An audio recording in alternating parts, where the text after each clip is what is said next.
Now, you would think that a country like China, beset by challenges, facing unprecedented global anger, would do everything to keep its allies close.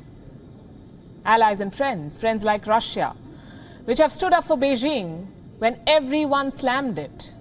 Russia, remember, was among the worst hit countries by the Wuhan virus, remains one of the worst hit. But Russia has not blamed China. It has not censured China on Hong Kong. It has not spoken against Huawei. How has China paid back? By claiming ownership of a Russian city. It's incredible how insatiable the dragon's appetite for territory is. The city in question is Vladivostok, a Russian city that once upon a time belonged to the Qing dynasty. Russia took control after China's defeat in the Second Opium War. China ceded the region to Russia under a treaty it signed in 1860.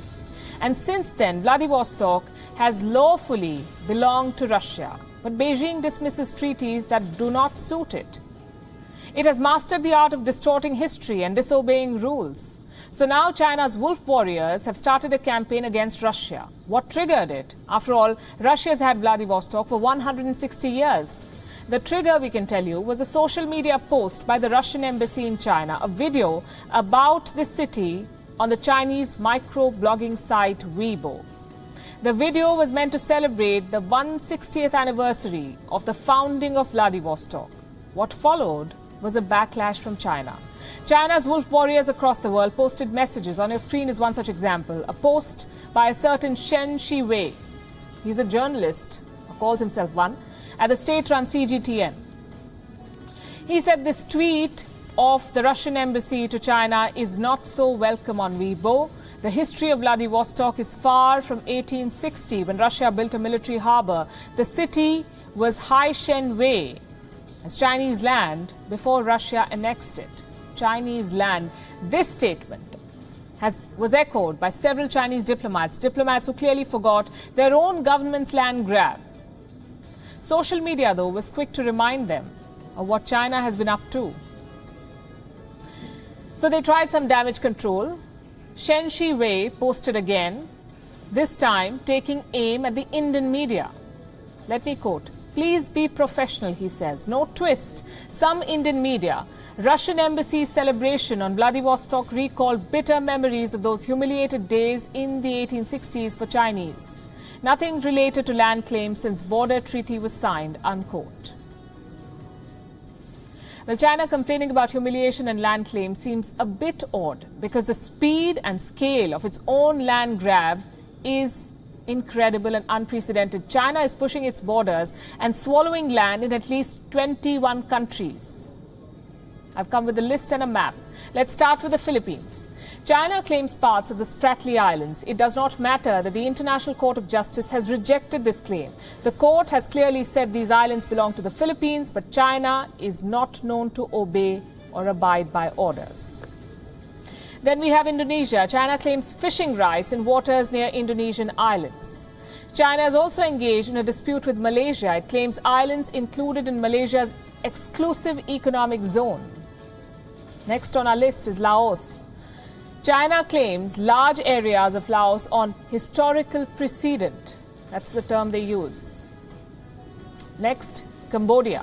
China claims parts of Cambodia too, again on historical precedent.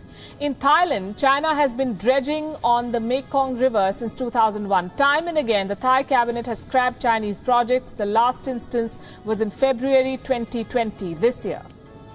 Then we have Vietnam, standing its ground against China's territorial claims on several islands. In return, China targets Vietnamese fishing boats. In the East China Sea, Beijing is engaged in a land dispute with Japan. The Senkaku and Ryukyu Islands are the big flashpoints. In North Korea, China has a continuing dispute over Mount Baekdu and the Tumen River. In South Korea, China claims islands in the country's exclusive economic zone, and this is on good days. On bad days, China claims the entire South Korea, again on historical grounds, whatever they are. In the West, China has an ongoing dispute with Tajikistan dating back to 1884. China also lays claim to over 34,000 square kilometers of land in Kazakhstan. In Kyrgyzstan, China says the entire territory should be a part of the Chinese mainland. In 1999, it forced Kyrgyzstan to hand over 1,250 square kilometers of land. And then we have China's communist comrade, Russia. China claims at least 160,000 square kilometers of Russian land despite signing several agreements. Vladivostok is just the tip of the iceberg. These were 13 countries. I have 7 more: India, Nepal, Bhutan, Taiwan, Brunei, Mongolia and Singapore. A total of 21 countries then. China is trying to steal the territory of 21 nations.